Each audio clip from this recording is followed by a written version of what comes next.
Hi guys! Welcome back again to our channel. So, today's video is magluluto tayo ng milkfish.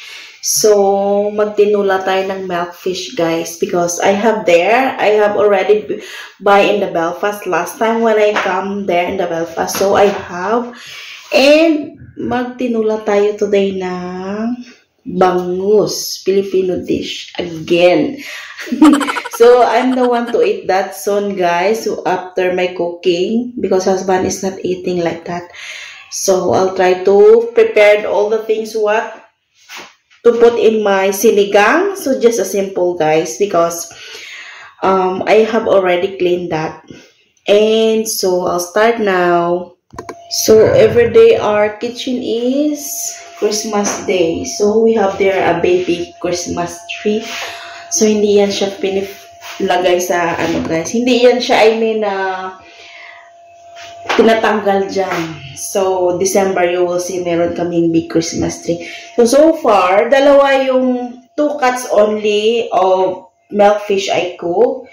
So, first thing first now, I prepare the things that I need to have to prepare. No? So, ang laki ng kaldero natin. Meron tayong maliit, pero maliit lang siya. So, ito lang yung ilagay natin gagamitin. And prepare natin, guys. Kukuha lang ako sa ref.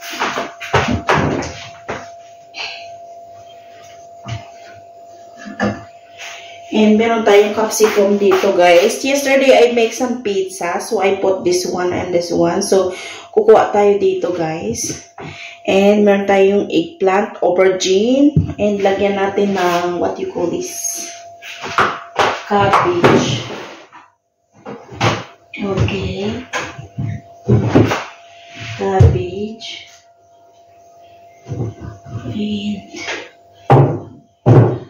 And lagyan natin ng carrots.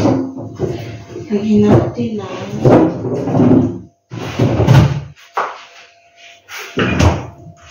so, meron ako ditong sweet potatoes, guys. Ito, nabili namin yesterday. So, next time, lulutuin ko rin ito. So, hindi ko sure kung lalagyan ko ng carrots yung aking bangus. So, try ko to lagyan. Lagyan ko siya ng cabbage para masarap. And then, I have this onion. So, mag-slice tayo, guys. So, I'm gonna show you guys, yung bangus ko is malinis na. So, nilagay ko na pala ito sa freezer, guys. And then, tinanggal ko na rin kasi magluluto ako. So, frozen still. I have this one. I put in the Ziploc. So, meron tayong dalawa. Dalawa lang yung lulutuin ko for today. And meron pa akong natira sa freezer. And for the next time na naman siya. So, while I'm preparing the things here, I cook some rice for a while. Okay. So, nakasaing na tayo, guys. Nakasalang na siya. So, mag-prepare tayo ng mga ingredients ng aking lulutuin. Also, okay. My chopping board. Para hindi siya malansa, guys, I'll put this one. Ayan. Meron din tayong talong. So, half lang yung ilagay natin dito. So, meron tayong mahabang sili. Ilagay natin to later, guys. So, mag-start na tayo. So, lagay tayo ng half lang dito is 1/4 yung i-prepare natin.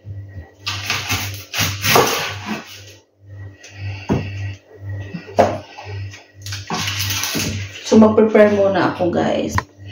Hi, guys. So, naglagay na tayo ng water. Konti lang siya, guys, na water. Konti lang siya na water yung nilagay natin, guys. So, start na natin lutuin. Alright. So, ito na natin ito.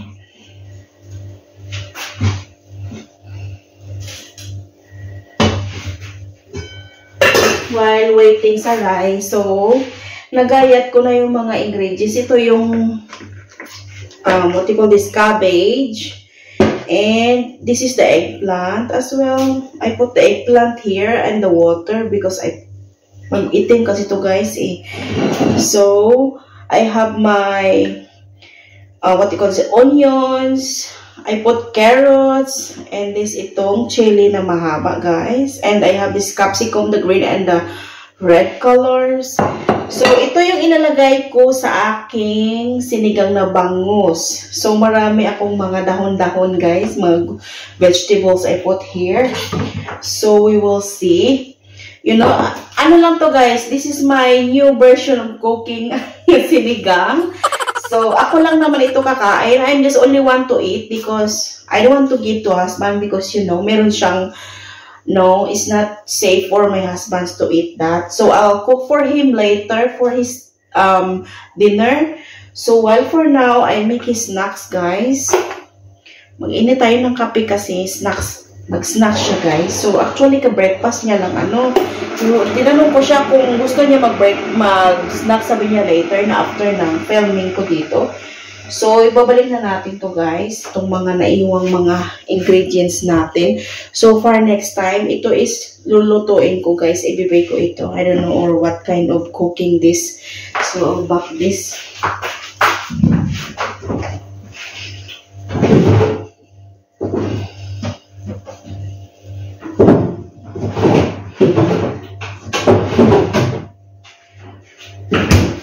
Okay. So, while ano ko na, guys, pinapainit ko yung what you call this, yung tubig.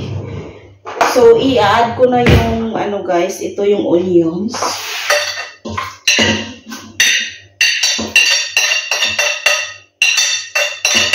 Ayan. So, nakalagay ko yung sibuyas, yun naman, and then, mamaya, later, I put this and the fish. So, while waiting, I cover the casserole. Okay.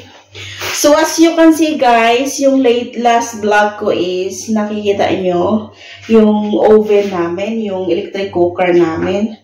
So, today is bago na naman ito siya, guys. Ano? So, bagong delivery, bagong utang, charot. So, utang is life, guys. So, ganito, bago na naman yung ating cooker, guys. So, ito na siya. Ano, hindi ko pala napakita sa inyo. So, ayan siya, guys. Ayan yung aming new cooker here. Is bago siya. So, anytime nakakapag-bake na tayo ng cake. So, ayan, waiting lang tayo sa ating niluluto. As you can see, guys, ganyan na yung mukha ng ano natin lulutuan. So, far bago na ito. Ayan, bagong utang. Charot. Yes, bagong utang. So, yung cabbage, is nilagyan ko lang siya ng water. Ito. And then, share ko lang, guys, ano, kung nakapag-asawa ka ng foreigner or APAM na sinasabi nila is hindi lahat mayaman. So, pag dito na kayo sa lugar ng inyong asawa, guys, kailangan, ano kayo, guys, maging wise. Anong lulutuin nyo, ganun-ganun. So, ako naman is hindi ako maarte, hindi ako masilan sa pagkain as long as okay lang sa akin, malinis, go ahead. So, mas prepared ko lutuin is yung Filipino pa din. So, proud. Filipino food talaga so far. And then, ayan na, guys. While waiting this mag-boil ang water, ayan na yung sibuyas dito, no? So, mamaya ilagay na natin yung mga ganito kasi ito konti medyo matigas-tigas. At saka yung mga ganyan. So, papakita ko sa inyo yung view ko, guys, sa kitchen. Yung aking strawberry plant. So, very pretty. As you can see, guys, ganyan yung aking beautiful, healthy strawberry. So, ano siya, guys, grabing taba-taba niya, sobra. Ang haba na ng mga ganito niya, guys. So, ganyan yung aking plants. And then, later, I'll show you my flowers also in the living room. So, ito pala yung aking dalawang bangus, guys. Clean na siya so far. So, this is my orchids. My pretty orchids. So, beautiful. So, this is my flower also. You see? That's my flower. Nagbo-bloom na siya, guys. So, many buds. Still have many buds here. As you can see, that's my dahlia's beautiful flower. Yan yung aking boss, guys. Darling, say hi. Yan yung aking boss, nakaupo. And labas tayo guys. I show you my replant. What you call that? Repotting. So yesterday, nilipat ko siya. And then now, I show you outside. So dito tayo sa labas guys. Ito yung flower ko guys. Replant. Yan. Replant. And this is the one. So, beautiful siya guys. Lagay ko yan siya sa bahay soon. So, ang ganda niya sobra. And that one. This one too. See? So, yung sinaing natin is, tapos, ano na siya guys. So, ano na patapos na, ilagay na natin sa maliit na apoy guys, number 1. Okay, so while waiting guys, maglagyan ko ng asin. I put salt.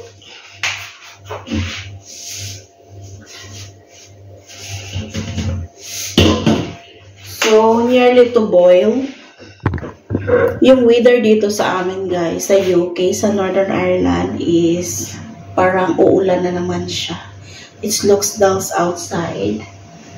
So, pag hindi ka sanay sa mga life ganito guys, so mabuboring ka or what, ma-depress. So far, I experience as an OFW, so alam ko yung buhay. So, hindi tayo malulungkot guys, ano. And then, marami akong mga friends dito. So, I'm happy for that. And, mababait na naman sila. And, sa aking husband's family, wala akong masabi.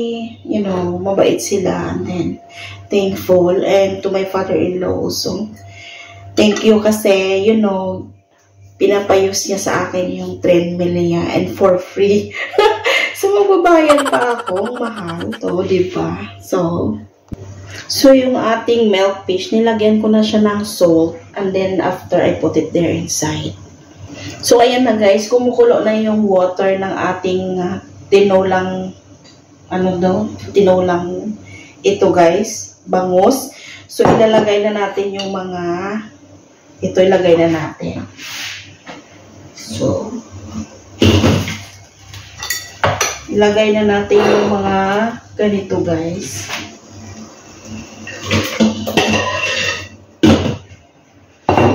Okay. And then, ilagay ko na rin ito maya-maya guys after. And then after this. So, shoot. Guys, ilagay na natin yung bangus. And ilagay ko na din yung talong. So, ito na guys. So, everything's done na guys. Nilagay ko na lahat ng mga ingredients dito. So, ito lang yung vlog natin for today guys. Thank you for watching. Bye-bye. See you our next vlog. See you our next vlog.